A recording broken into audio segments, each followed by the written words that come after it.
Mtu wa Mungu, usikae kusubiria kwanza upate fedha kwanza ndio uanze kufanya kile unachotaka kufanya kwenye maisha yako. Mtu wa Mungu, kumbuka ya kwamba fedha hainaga utaratibu wa kumfuata mtu ambaye hana shughuli ya kufanya, hana kazi ya kufanya, hana kitu cha kufanya.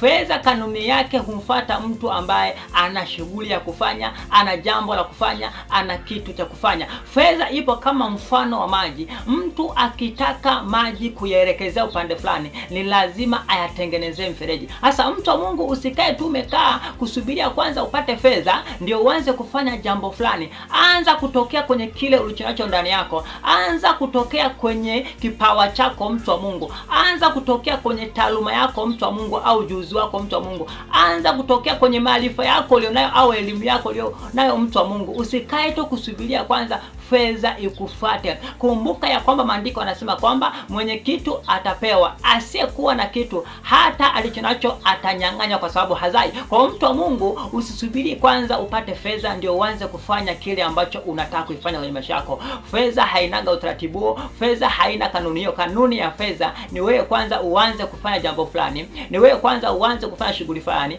ni wewe kwanza uanze kufanya kitu fulani, ili fedha iwe na sababu ya kufuata, mtu wa Mungu, kupitia kile unachokifanya kwenye maisha yako. Nje ya hapo, mtu wa Mungu, utasubiri sana na fedha haitakufuata, mtu wa Mungu. Na Mungu akubariki, mtu wa Mungu, kupitia ujumbe huu katika jina la Yesu.